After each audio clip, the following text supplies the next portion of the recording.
আসসালামু আলাইকুম সবাইকে। একটি লক্ষ্য স্থির এবং কি হওয়া উচিত।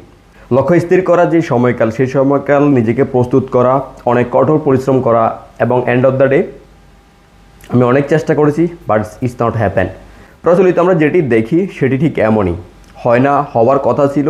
অনেক চেষ্টা করেছি টাইপস অফ এই যে জিনিসগুলো, কিন্তু আনামুল হক বিজয় 2014 সালের এপ্রিল মাসের 8 তারিখে সে এমন একটি লক্ষ্য স্থির করেছিল, নোট করে রেখেছিল এবং রেখেছিল তার ট্রফি কেসে 50টা সেঞ্চুরি 2025 সাল শেষ হবার আগেই।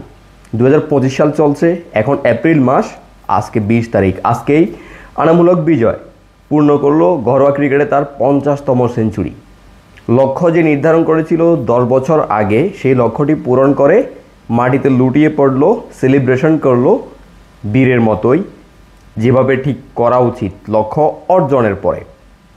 আনামুল হক বিজয় অনেক অনেক অভিনন্দন তার লক্ষ্য অর্জনের জন্য।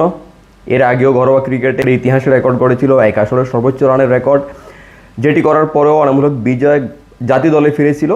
জাতীয় দলে ফিরে আশানুরূপ দিতে পারেনি, তার কাছে যেটি চাওয়া হয়েছিল বা যেটি আশা করা হয়েছিল আশাব্যঞ্জক দিতে পারেনি, সেই কারণে আবারও ছিটকে পড়ে। আশা করবো আনামুল হক বিজয় আবারও ফিরবে এবং আবারও তার যে পটেনশিয়াল এখনও তার ব্যাটে রয়েছে বাংলাদেশ ক্রিকেট দলের জন্য, সেটি সে দেবে। বাংলাদেশ ক্রিকেট দল, যেটি আসলে বলা হচ্ছে আমাদের প্রথম প্রেম ফুটবল এবং দ্বিতীয় প্রেম আসলে ক্রিকেট। সেই ফুটবলটি প্রথম প্রেমের যে ধারায়, সেই ধারাবাহিকতা ফেরার কারণে কি আসলে ক্রিকেটটি এমন হয়ে গিয়েছে। জিম্বাবুয়ের মতো দলের বিপক্ষে আজকে 191 রানে অল আউট হয়ে গেল বাংলাদেশ। টেস্ট ক্রিকেট চলছে, অথচ গতকালকে থেকে অনেকেই জানতো না আজকে বাংলাদেশের টেস্ট ক্রিকেট। তবে ফুটবলে প্রবাসী যে প্লেয়ারগুলো, তাদের আসার যে খবরগুলো, স্টেপ বাই স্টেপ যেই ব্রেকিং নিউজগুলো, সেগুলো কিন্তু ঠিকই মানুষ জানছে, মানুষ দেখছে, খুশি হচ্ছে, আশায় বুক বাঁধছে।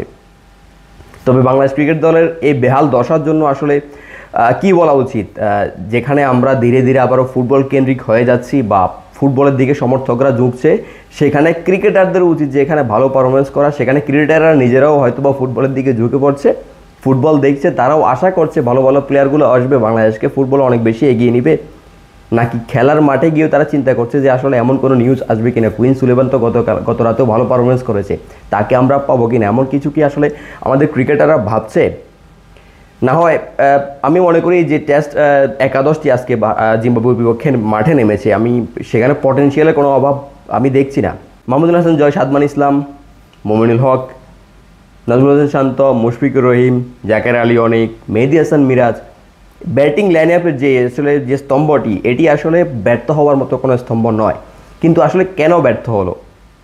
যে সারফেসটিতে আজকে কোনো উইকেট হারানি দিন শেষে জিম্বাবুয়ে, তারা খুব সাবলীল ব্যাটিং করেছে, সেই সারফেসে বাংলাদেশ ঢুকেছে জিম্বাবুয়ের বোলিং স্ট্রেংথের কাছে। এটি হয়তো বা ইঙ্গিত করে যে বাংলাদেশের ক্রিকেট দলও ফুটবলের দিকে মন দিচ্ছে, তারা ফুটবলের খবরাখবর রাখছে, মাঠে গিয়েও তারা চিন্তা করছে আসলে কুইন সুলিভানের কি আপডেট দিতে আমি আসলে ভুল করছি না। কারণ সামিত সোমের যে আপডেটটি, সেটি হচ্ছে তার জন্ম নিবন্ধন, যেটি একটু কঠিন প্রসেস ছিল, কারণ তার মা বাবার যে পাসপোর্ট, সেটি 1993 সালে বাংলাদেশে পাসপোর্টগুলো এক্সপায়ার হয়ে গিয়েছিল, সেগুলোর জন্য তার প্রসেসিং একটু কঠিন ছিল। তবে সেগুলোর প্রসেসিং হওয়ার পর সামিত সোমের জন্ম নিবন্ধন কার্ডও কিন্তু হয়ে গিয়েছে, তার মানে পাসপোর্টটি হাতে পাওয়াটা এখন সময়ের ব্যাপার।